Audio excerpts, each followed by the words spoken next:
पहले अल्ताफ हुसैन वो बाहर बैठे हुए हैं, डॉन बने हुए थे। जरदारी साहब दुबई में बैठ के मीटिंग्स करते हैं। जिसने मेहनत की है उसको खुशी नहीं होगी तो क्या होगा? अगर वो जाके फीता नहीं काटेगा तो फिर क्या काटेगा जाके वो? ये कराची फिर वापस आएगा, ये अपना वो रोल प्ले करेगा जो पाकिस्तान में इसने हमेशा प्ले किया। सियासी तहरीकें कराची से शुरू होती थी हमेशा, और ये फिर उस तरफ वापस जा रहा है, और इंशाल्लाह तहरीक इंसाफ इसको लेके आएगी। अस्सलाम वालेकुम नाज़रीन, आप प्रोग्राम देख रहे हैं रूबरू इस्लामाबाद स्टूडियो से लाइव, और मैं हूं आपका मेजबान शौकत पिराचा। पनामा लीक्स के साथ साथ अब शायद वारंटों की सियासत मुल्क में चल पड़ी है। एमकेएम के बानी अल्ताफ हुसैन के रेड वारंट का मामला आया, वजारत दाखिला ने मंजूरी दी और FIA ने वारंट भिजवा दिए इंटरपोल को, और इंटरपोल अब उसकी असेसमेंट करेगा और फिर बरतानवी हुकाम के साथ शेयर कर लेगा। इसी तरह साबिक सदर जनरल परवेज मुशर्रफ के दायमी अरेस्ट वारंट जारी हो गए। क्या ये कोई किसी तनाजर में सब कुछ हो रहा है या बस एक नेचुरल फ्लो है चीजों का, वो आगे बढ़ रही हैं? और फिर इमरान खान कराची गए तो उन्होंने कहा कि कराची में जो दलदल है, जो सियासी तूफान है, उसका खात्मा सिर्फ PTI करेगी और कराची अब PTI का होगा। ये हमारे प्रिसाइज मौज़ूआत हैं। मेहमानों का मैं तारफ करा देता हूं। मेरे साथ इस्लामाबाद स्टूडियो में मौजूद हैं सेनेटर शिबली फराज साहब, PTI से इनका ताल्लुक है, बहुत शुक्रिया आप तशरीफ ले आए। मुझे ज्वाइन किया है वीडियो लिंक पर सेनेटर निहाल हाशमी साहब ने, पाकिस्तान मुस्लिम लीग नवाज से उनका ताल्लुक है, बहुत शुक्रिया निहाल हाशमी साहब, आपने वक्त दिया। और नाजरीन, कुछ ही लम्हों में हमें ज्वाइन करेंगे पाक सरजमीन पार्टी के मरकजी रहनुमा आसिफ हसनैन साहब। वो MNA थे MKM के, फिर वहाँ से रिज़ाइन करके मुस्तफ़ा कमाल साहब की पार्टी में उन्होंने शिरकत की। आप इस्लामाबाद स्टूडियो में, मैं आपसे ही प्रोग्राम का आगाज़ करता हूँ। होमवर्क तो मुकम्मल नहीं है, बरतानिया के साथ एक्सट्रेडिशन ट्रीटी नहीं है। आप पहले जाएंगे इंटरपोल के पास, इंटरपोल असेसमेंट करेगी, फिर वो बरतानवी क़यादत को भेजेगी, बरतानवी हुकूमत उसका जायजा लेगी। क्या वाकई बरतानवी हुकूमत इस बार अल्ताफ हुसैन के खिलाफ दहशत गर्दी के चार्जेस पे ये रेड वारंट भेजा गया है? कुछ मामला बढ़ेगा आगे?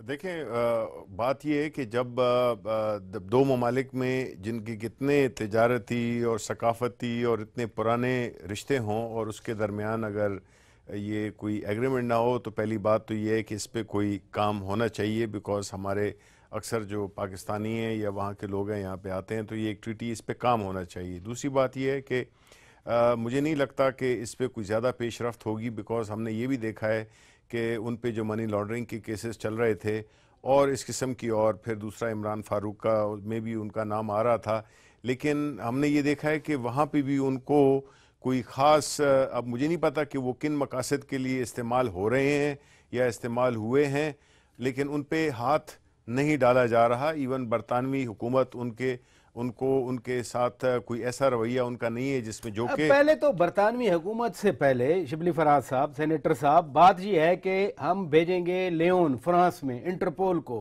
पहले तो इंटरपोल में वो क्यों लग जाती है, किस मुल्क का रेड वारंट आया, वो पड़ा रहेगा, वो कब उसको प्रोसेस करते हैं। उसके बाद अगर वो समझते हैं इंटरपोल वाले हमारी सफिशिएंट एविडेंस है, फिर वो बरतानवी हुकूमत को भेजेंगे।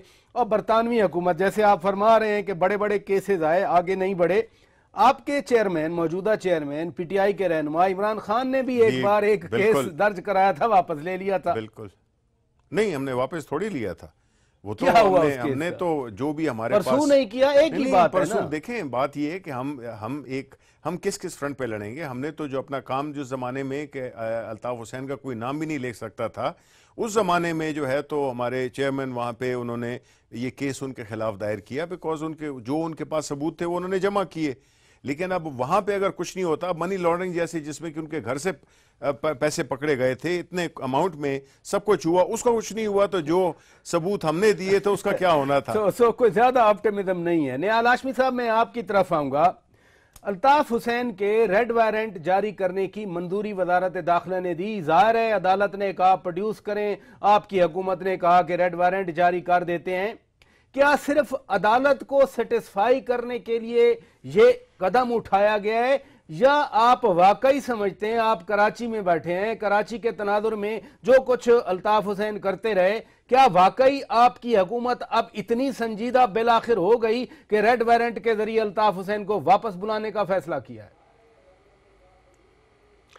बिस्मिल्लाहिर्रहमानिर्रहीम। शौकत भाई, आपने देखा होगा कि जो मौजूदा इंटीरियर मिनिस्टर है चौधरी निसार साहब, वो अपने काम को बहुत तनदेही से करते हैं, अपने काम को समझते हैं, संजीदगी से लेते हैं। इससे कोई फ़र्क नहीं पड़ता है कि वो कौन है, किस पार्टी में है, क्या है। ही ऑलवेज फॉलोज द रूल, वो रूल ऑफ लॉ पे बिलीव करते हैं। और ये पहला नहीं है वाक़या, इससे पहले आपको याद होगा कि जब मनी लॉन्ड्रिंग का हवाला हुआ था उस वक्त भी इन्होंने इसको इनिशिएटिव लिया। और फिर जब इमरान खान के कत्ल का मामला उलझा हुआ था, सुलझ नहीं रहा था, तो उन्होंने ना सिर्फ उस मामलात में पेशरफ्त की, यहाँ पे FIR कटी गई, केस में पेशरफ्त हुई है, यूनाइटेड किंगडम से भी लोग आए और जो तफ्तीश करते रहे। हाशमी साहब, फर्क क्या पड़ा? हाशमी साहब, मादरत के साथ, फर्क क्या पड़ा? यहाँ वो आपने एक्सेस दी, स्टॉक, वो पुलिस वाले आए थे, वहाँ लंदन पुलिस के लोग आए थे, एक्सेस दी, इंटरव्यू हुआ, अभी तक हुआ तो कुछ नहीं। बरतानवी पुलिस ने, बरतानवी हुकूमत ने, स्कॉटलैंड यार्ड पुलिस ने कोई पेशरफ्त नहीं की, ना कुछ बताया कि पाकिस्तान से जो प्रूफ लेके आए थे, जो उन लोगों के इंटरव्यू करके गए थे, मोहसिन के, क्या हुआ उसका फिर? देखिए, ये तो आप बरतानवी पुलिस से, स्कॉटलैंड यार्ड से पूछ सकते हैं या उनके होमलैंड सिक्योरिटी वालों से पूछ सकते हैं। हम उस बात के जवाबदेह हैं जो यहाँ की वजारत दाखिला ने या चौधरी निसार ने जो इनिशिएटिव लिया था, या मौजूदा हुकूमत ने, प्राइम मिनिस्टर ने भी इसमें उनकी मावनत रही है। तो मैं ये समझता हूं कि कम से कम इस हुकूमत ने एक इनिशिएटिव लिया कि एक पाकिस्तानी का कत्ल होता है या पाकिस्तान से मनी लॉन्ड्रिंग होती है, उसके हवाले से हम चेस करें। सिर्फ ये चीज नहीं, आपको मैं एक और चीज बताऊं कि इसाक डार साहब के भी दौर में जो यहाँ से स्विट्जरलैंड में जो पैसे रखे जा रहे हैं या जो कुछ, अभी हमारा एक मुआहदा हो चुका है कि पाकिस्तान के रियासत को और हुकूमत को वो एक्सेस हासिल होगा कि हम पता कर सकें कि किन के पैसे हैं, किस मद में पैसे और कितने पैसे। तो मौजूदा हुकूमत जो है वो हर तौर पे अपनी कोशिश कर रही है कि जो भी गैर कानूनी चीज़ है या जो भी इस तरह की चीज़ें, उसमें कोशिश तेज करे। अब ये बरतानवी हुकूमत पर डिपेंड करता है। मैं ये समझता हूं कि पूरे पाकिस्तान के लोग इस बात का अप्रिशिएट कर भी रहे हैं और हमें इंतजार करना चाहिए। हाँ, हमें ये अंदाजा है कि बरतानवी हुकूमत के क्या, उसके बाद इदारों के क्या अंदेशे हैं, अल्ताफ हुसैन के साथ उनके क्या रवाबित रहे, तो ये सारी चीज आपके भी अंदर मौजूद होगी। और हम भी समझते हैं कि दो खुद मुख्तार मुल्कों का मामला है, मगर देखिए ना, आप तो हाशमी साहब, आप तो हुकूमत हैं, आप तो पाकिस्तान की मुंतखब हुकूमत हैं, आपके पास वजारतें हैं, टेकअप करना है बैरूनी हुकूमतों के साथ। वो शिबली फराज साहब ने नहीं करना, वो आसिफ हसनैन साहब ने नहीं करना, वो तो आपकी गवर्नमेंट में टेकअप करना है। अगर आप खुद डाउट दे रहे हैं कि बरतानिया के कुछ इदारों के क्या मफादात हैं, क्या ताल्लुकात हैं, वो मैं तो नहीं कर सकता जाके, वो तो आपकी गवर्नमेंट ने करना है। देखिए, ट्रेसा मे जब वजीर दाखिला थी, इनलैंड मिनिस्टर थी सिक्योरिटी की, तो जनाब निसार साहब गए और उन्होंने बड़े मुदल्लल तौर पे पाकिस्तान का केस पेश किया, मनी लॉन्ड्रिंग के हवाले से भी बात की है और इमरान फारूक के कत्ल केस के हवाले से बात की है। और अगर फिर हमने गिव अप नहीं किया कि बरतानिया उसमें क्या कर रहा है, क्या नहीं कर रहा है, हमने फिर इस चीज को परसू जारी रखा और जो इंटरनेशनल कवानीन है उसके तहत हमने इंटरपोल को रुजू किया और हमने कहा है कि आप रेड वारंट इशू करें। और ये अब इंटरपोल की जिम्मेदारी है, जो जैसा अभी कहा शिबली साहब ने, मिलान में वो उसका जायजा लेंगे और जायजा लेने के बाद अगर वो समझते हैं कि हाँ ये केस, और हमने कोई कमी और बेशी नहीं छोड़नी है, हम इस कोशिश करेंगे कि जो रेड वारंट है उसको अपनी मंतकी अंजाम तक पहुंचे। नादरीन, ब्रेक का वक्त हुआ है, ब्रेक लेते हैं। ब्रेक के बाद जब वापस आएंगे उस वक्त आसिफ हसनैन साहब भी हमारे साथ होंगे और हम इसी इशू को आगे बढ़ाएंगे कि आखिर अब क्यों आ रहे हैं अरेस्ट वारंट्स। ये पहले भी आ सकते थे।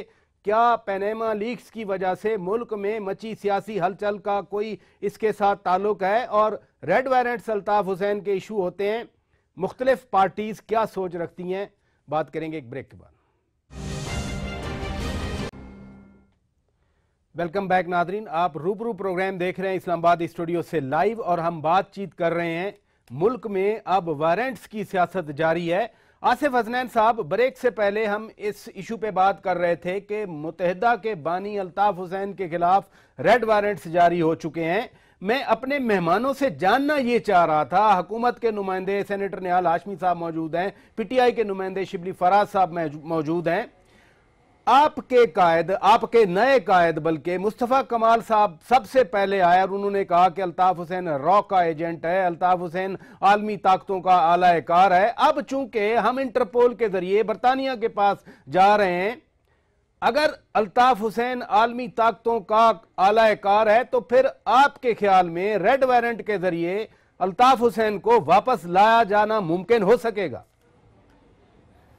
पराचा साहब, मुझे तो कहीं से भी नहीं लगता कि रेड वारंट जो है उसकी बुनियाद पर उनको पाकिस्तान लाया जा सकेगा। वजह उसकी ये है, पहली चीज़ तो कि वो नेशनलिटी उनकी बरतानिया की नेशनलिटी है, वो पाकिस्तानी शहरी नहीं है।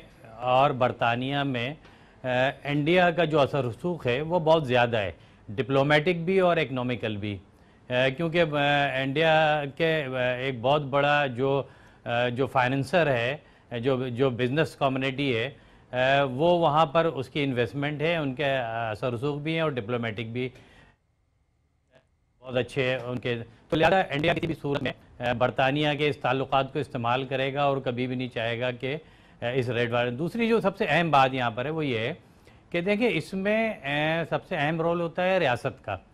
अब आपने देखा होगा कि आर्टिकल 6 जब लगा, प्रोविंशियल गवर्नमेंट ने लगाया, तो उस आर्टिकल 6 की जो रेगुलेशन थी वो भेजी जाती है फेडरल गवर्नमेंट को।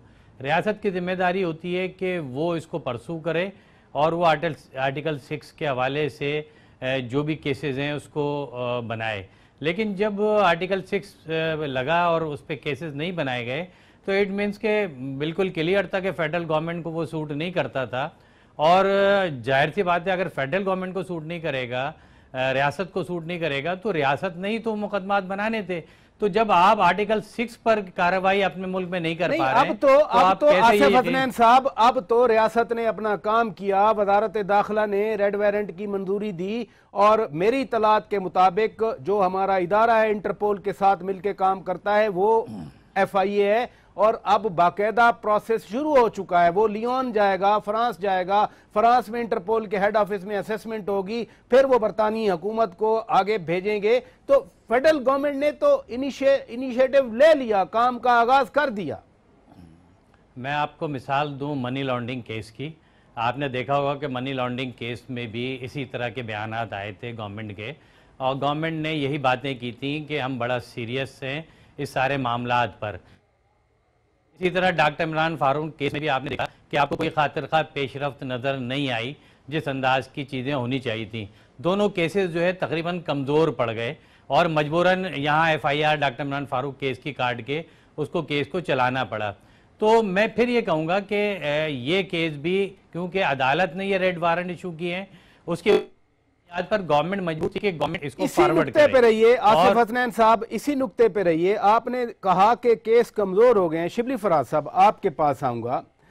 MQM फिनोमिनन या बानी MQM या अल्ताफ हुसैन की बात हो, 90s में ऑपरेशन 2 किए गए, एक मियां नवाज शरीफ ने किया, एक बेनजीर भुट्टो ने किया, दोनों ने कमजोर कर दिया था। MQM को बनाया किसने? कहा जाता है ज़िया उल हक ने बनाया। फिर 90s के ऑपरेशन के बाद फिर जनरल परवेज मुशर्रफ ने कॉम्प्रोमाइज किया।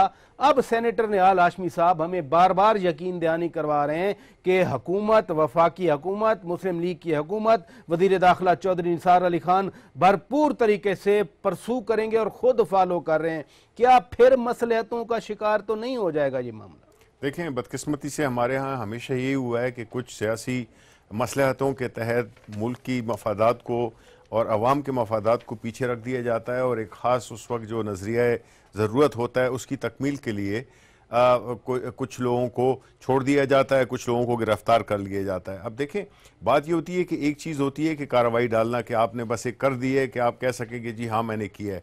अगर हुकूमत में, पाकिस्तानी हुकूमत में पॉलिटिकल विल हो और वो किसी चीज़ को परसू करना चाहे कि भाई एक शख्स है जो आपके, चाहे वो भला बरतानिया का शहरी क्यों ना बिल हो। का इजहार तो आ गया जब हुकूमत नहीं, ये काफी नहीं पाकिस्तान है। से तो चला गया। नहीं, देखें आपकी एम्बेसीज हैं, आप परसू कर सकते हैं। जब आप परसू करने पे आए अपनी उनको आप सारी चीजों को देखें। लेकिन प्रॉब्लम पता है यहाँ पे क्या है, मैं नहीं चाहता कि ये और इसको ज्यादा सियासी बनाया जाए इस गुफ्तगू को, लेकिन प्रॉब्लम यही है कि हमारे जो हुक्मरान रहे हैं, चाहे पीपल्स पार्टी के, चाहे मुस्लिम लीग नून के, इन्होंने अपनी, इनकी चूंकि इकोनॉमिक मफादात है वहां पे इन मुल्कों में, बरतानिया में, तो इसलिए ये देखभाल के चलते हैं और वो कोई ऐसी बात नहीं करते जिससे कि वो चीज डिस्टर्ब हो और उनके साथ ताल्लुकात खराब हो। हालांकि एक चीज है कि अगर एक शख्स है जो कि हमारे मुल्क को नुकसान पहुंचा रहा है, हमारे मफादात को नारे लगा रहा है, मुल्क के खिलाफ लगा रहा है, बातें कर रहा है, तो हमें तो चाहिए कि उसको बिल्कुल हम यकसुई से उसको हम परसू करें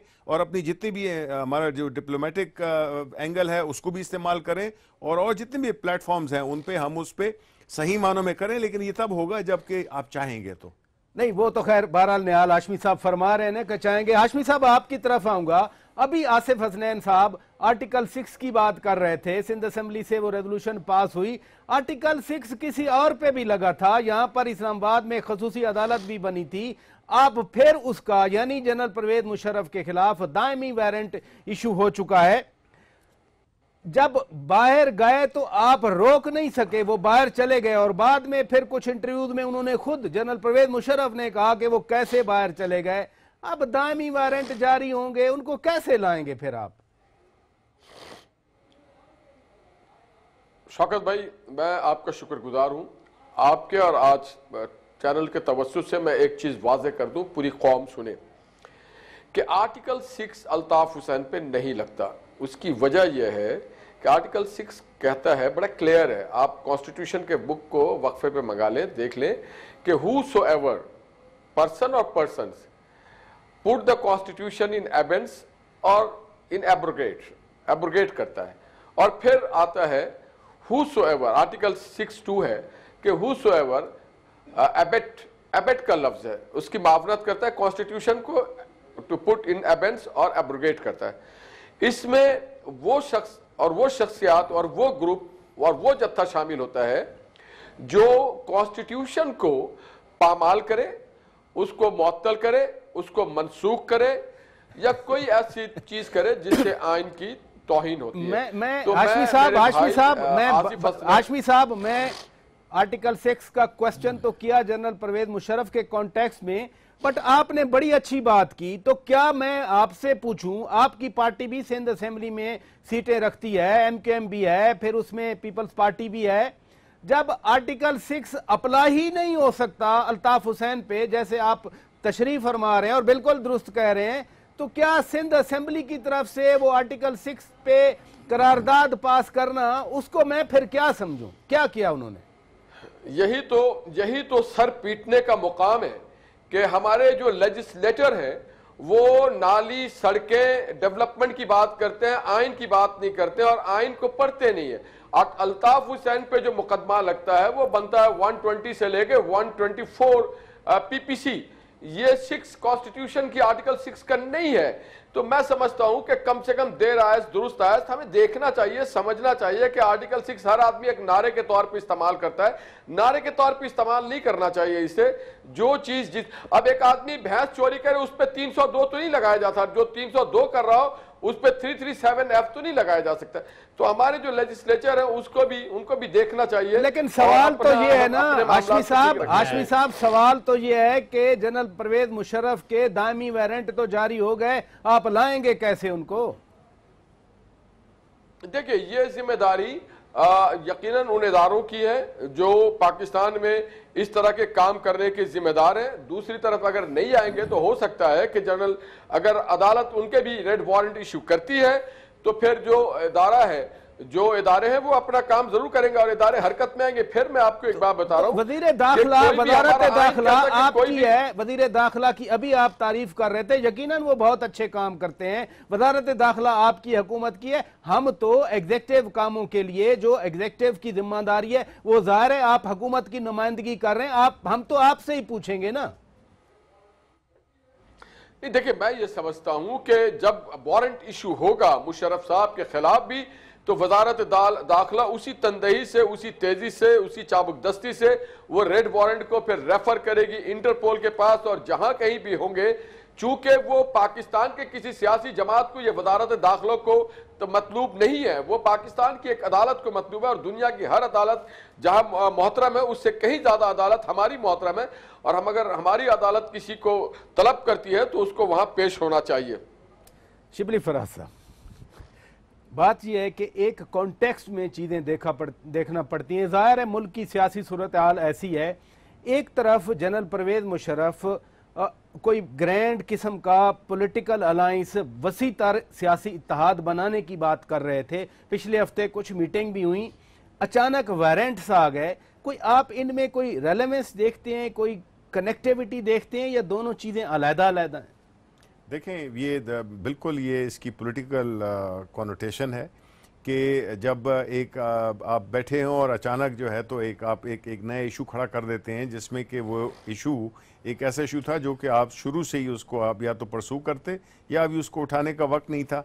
अब ये कहना कि हम उनको यहाँ पे लाएंगे अदालत के लिए, वो मतलूब हैं, लेकिन इनको बाहर जाने किस तरह दिया गया, ये सारी चीज़ों की जिम्मेदारी तो हुकूमत पे आयद होती है ना, कि वो कौम को बताए, जो भी इदारे इसमें मुलविस रहे हैं, कि उनको एक अदालत से लिया गया और उनकी जो रीज़न बताई गई कि उनकी कमर में तकलीफ़ है, और वो जाते ही वो एक डांस पार्टी में थे जिसकी की वीडियो भी आप लोगों ने दिखाई।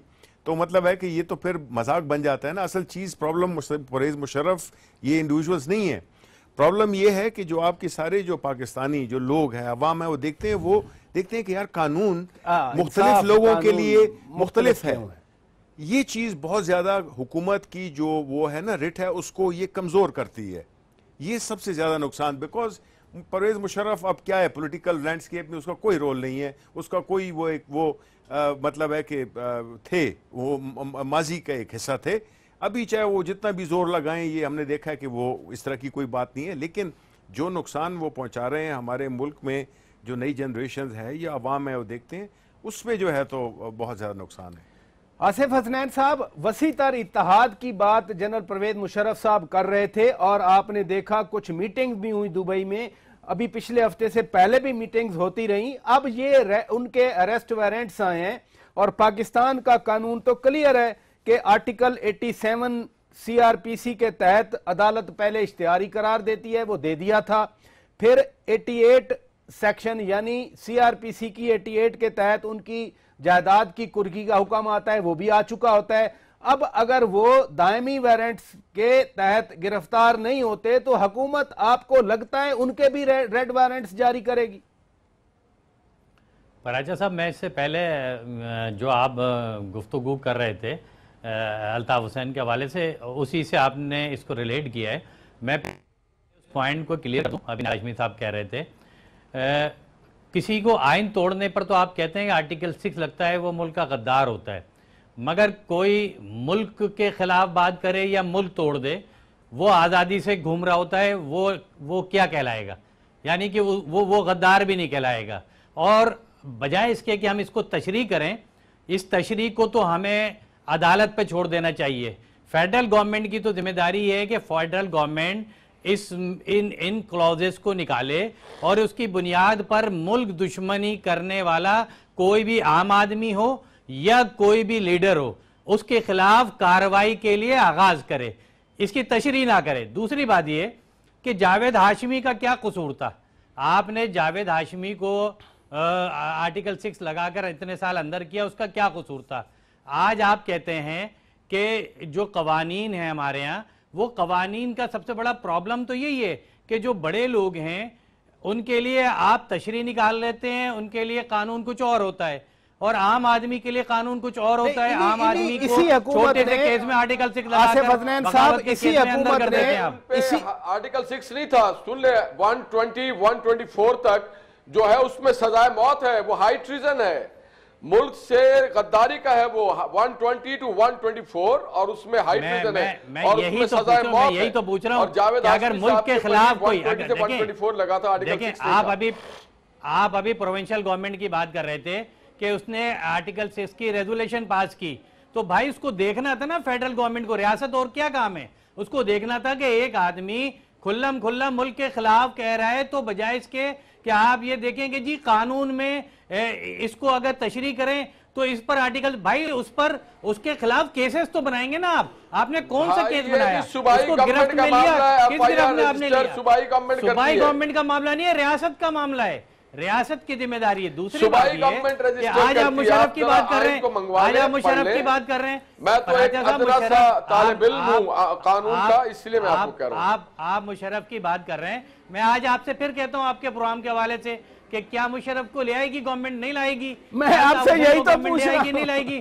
तो इसका मकसद ये है कि गवर्नमेंट की अगर विल हो, अगर गवर्नमेंट की विल हो, गवर्नमेंट चाहे गवर्नमेंट की विल हो तो ठीक है, और अगर गवर्नमेंट नहीं चाहे, अगर गवर्नमेंट नहीं चाहे तो हुसैन हक्कानी भी आपके सामने है, हुसैन हक्कानी आपके सामने है, वो अदालत से छूट के, अदालत से रुख्सत लेके गए और वापस नहीं आए।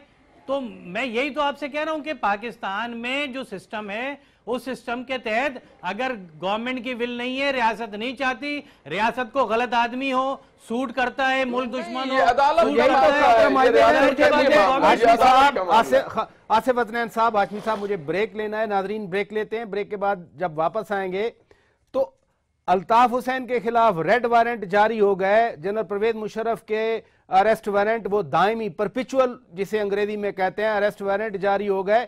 इमरान खान कराची गए थे, इस सारे तनाजुर में इमरान खान ने ऐलान किया कि अब कराची पीटीआई का है। कराची है किसका, इस पे बात करेंगे एक ब्रेक के बाद।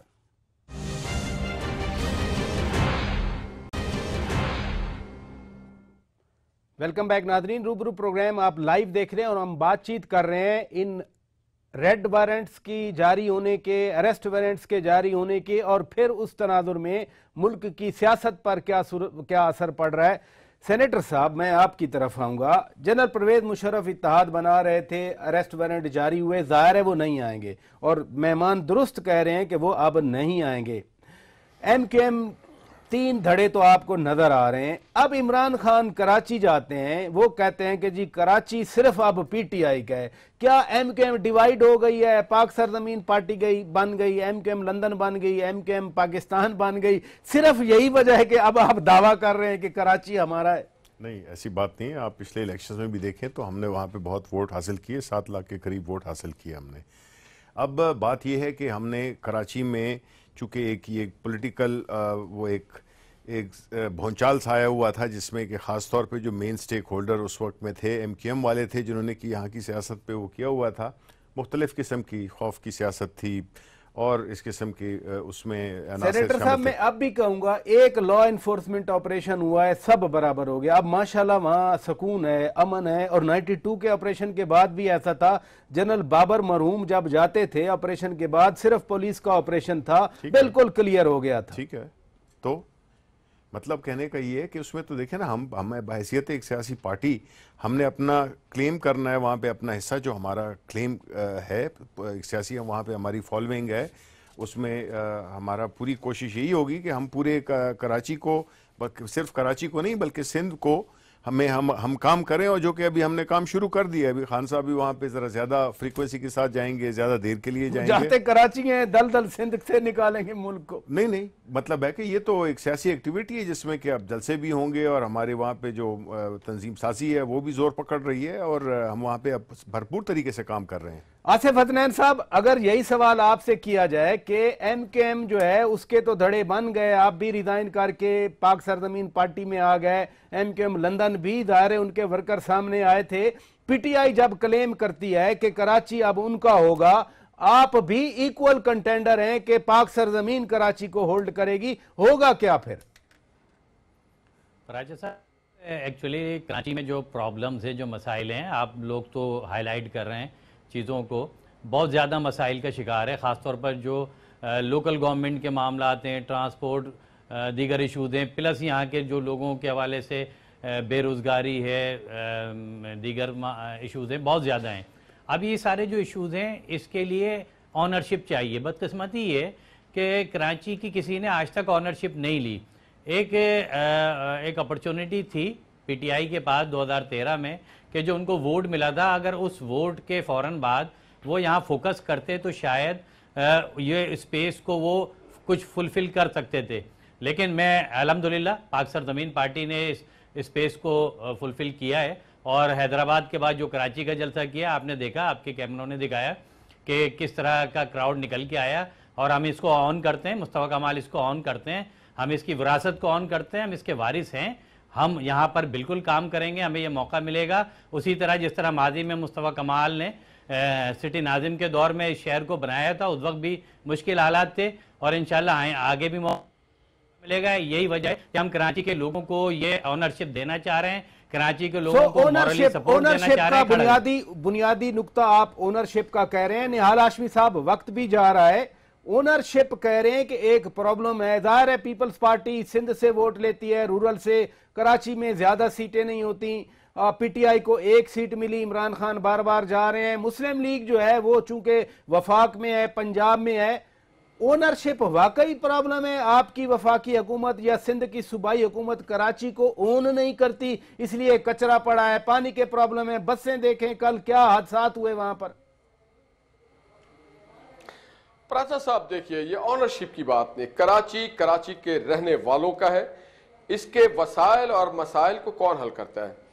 मैं ये समझता हूं कि जो सबसे बड़ा मसला था वो था यहाँ के लॉ एंड ऑर्डर, और मौजूदा गवर्नमेंट ने तमाम पॉलिटिकल पार्टीज को ऑन बोर्ड लेकर के यहाँ के लॉ एंड ऑर्डर को बेहतर किया, और सैकड़ों बिलियन रुपीस का project prime minister Mohammad Nawaz Sharif ने लैपटॉप से लेकर के पानी के स्कीम, पानी से लेकर निकासी आप से लेकर ग्रीन बस, ग्रीन बैग से लेकर के मोटरवे, हम बावजूद इसके कि हमने ये क्लेम, हमें उस तरह से पजीराई नहीं मिली। मगर 2015 के दिसंबर में जो इलेक्शन हुआ तो कराची वालों ने अपनाया पीएमएलएन को, और एमक्यूएम के बाद मुस्लिम लीग नून कराची की दूसरी बड़ी जमात है। देखिए कराची में जो 2013 के बाद जो इलेक्शन हुआ, बल्दियाती इलेक्शन, उसमें मुस्लिम लीग नून दूसरी बड़ी जमात के तौर पर उभर के आई। एक एमएनए ने रिजाइन किया, उस एमएनए ने रिजाइन किया, उसने पीपल्स पार्टी का टिकट लिया और वो जीते वहां से। बिल्कुल ठीक है ये, मगर 2015 में जो इलेक्शन हुआ दिसंबर या 2016 में, तो सबसे बड़ी पार्टी एमक्यूएम के बाद अगर कोई है, ना पीपल्स पार्टी रही है, ना पीटीआई थी, ना जमात इस्लामी थी, ना पाक, कोई भी नहीं था। तो अब अभी हमारे पास अल्हम्दुलिल्लाह ये क्लेम है कि कराची की दूसरी बड़ी पार्टी है, और हम कराची में काम भी कर रहे हैं। हम इसलिए काम नहीं कर रहे हैं कि हमें वोट लेना है या बड़ी पार्टी बनना है, हम इसलिए कर रहे हैं कि ये मुल्क हमारा है, ये शहर हमारा है, इसको हमारा जिम्मेदारी है। जाहिर है, बहुत शुक्रिया सेनेटर निहाल हाशमी साहब, बहुत शुक्रिया आसिफ हसनैन साहब, बहुत शुक्रिया सेनेटर शिबली फराज साहब, आपने हमें वक्त दिया। नाजरीन, जाहिर है मुल्क के मसाइल हैं, वो अंदरूनी फ्रंट पे भी लड़ने हैं और बैरूनी फ्रंट पे भी लड़ने हैं। अब ये वारंट्स की सियासत आई है, देखते हैं ये मुल्क की ओवरऑल सियासत को कैसे अफेक्ट करती है। अपने मेज़बान शौकत पराचा को प्रोग्राम रूबरू से इजाज़त दीजिए। खुदा हाफिज।